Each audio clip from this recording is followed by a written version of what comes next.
हरे कृष्णा। आप सभी का माघ मास महात्म्य में स्वागत है। 15 अध्यायों की कथा हमने सुन ली है और आज बारी है 16वें अध्याय की।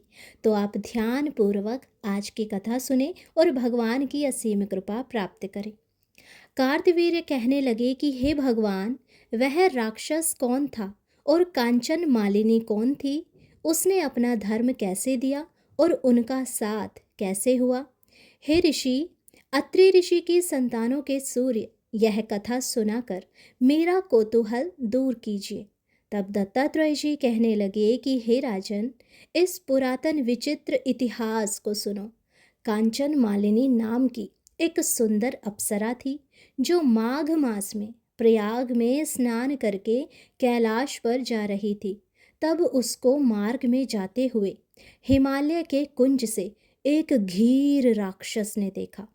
उस सोने जैसे तेज वाली, सुंदर कटी वाली, बड़े बड़े नेत्रों वाली, चंद्रमुखी, सुंदर केश और पीन पयोधर वाली सुंदर अप्सरा को देखकर उस राक्षस ने कहा, हे सुंदरी, कमल नयनी, तुम कौन हो और कहाँ से आ रही हो? तुम्हारे वस्त्र और वेणी भीगी हुई क्यों हैं? तुम आकाश मार्ग से कहाँ जाती हो और किस पुण्य के प्रताप से तुम्हारा शरीर ऐसा तेजस्वी और रूप ऐसा मनोहर है?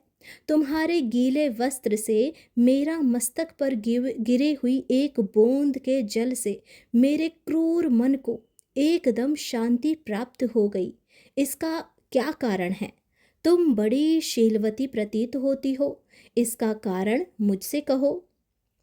अप्सरा ने कहा कि हे राक्षस, सुनो, मैं काम रूपिणी अप्सरा हूँ।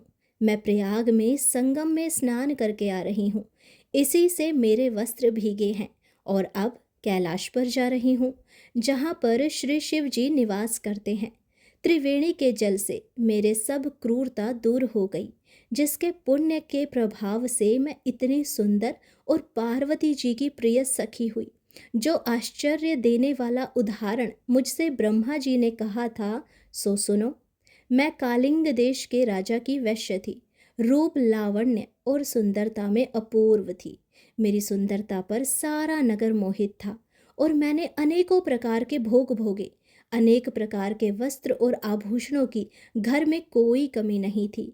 कई कामी पुरुष आपस में स्पर्धा से ही मृत्यु को प्राप्त हो गए। इस तरह उस नगर में बड़ी सुंदरता से यौवन व्यतीत हुआ और मैं वृद्ध अवस्था को प्राप्त हो गई।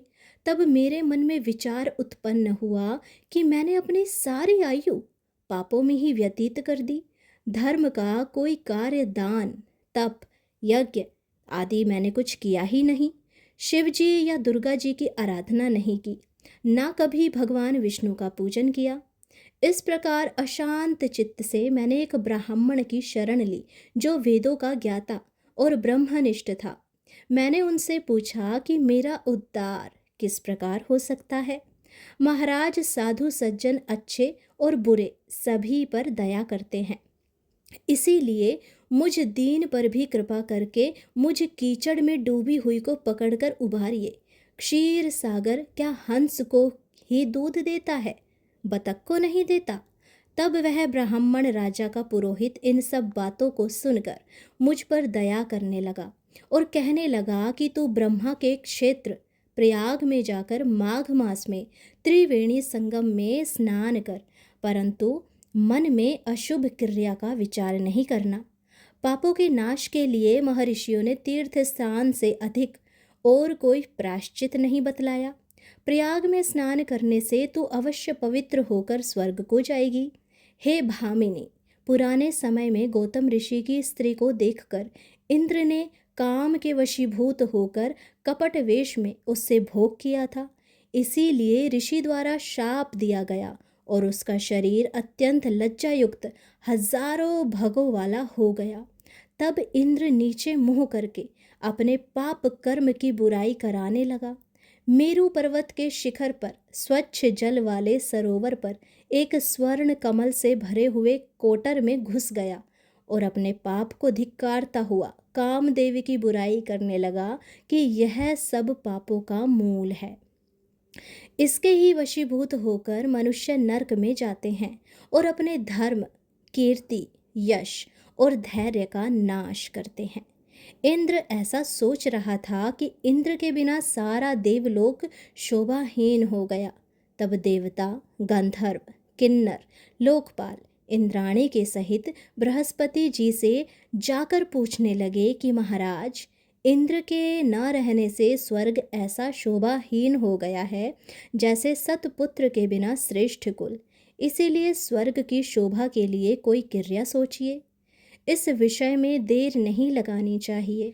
इतना सुनकर बृहस्पति जी कहने लगे कि इंद्र ने बिना सोचे विचारे जो कर्म किया है उसका फल भोग रहा है, सो वह कहाँ है, मैं यह सब जानता हूँ।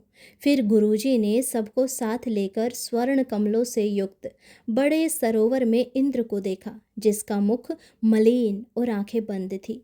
तब इंद्र ने बृहस्पति जी के चरणों को पकड़कर कहा कि इस पाप से उद्धार करके आप मेरी रक्षा कीजिए। तब बृहस्पति जी ने इंद्र से कहा कि प्रयाग में स्नान करने से ही तुम पाप मुक्त हो जाओगे।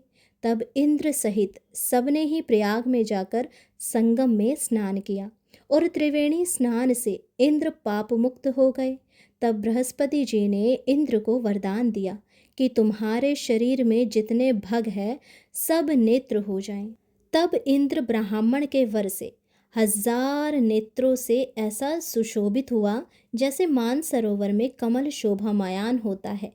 तो ये थी कथा इस 16वें अध्याय की। आशा करती हूँ आपको ये कथा पसंद आई हो, और आगे की कथाओं को सुनने के लिए हमारे चैनल को सब्सक्राइब करके बेल आइकन दबाएं, ताकि जब हम माघ मास के अन्य अध्यायों की कथा डालें तो आप उनको सुनें। अब माघ मास में केवल कुछ ही दिन शेष रह गए हैं। आप नियमित रूप से इन कथाओं को सुनें और भगवान की असीम कृपा प्राप्त करें। राधे राधे, हरे कृष्णा।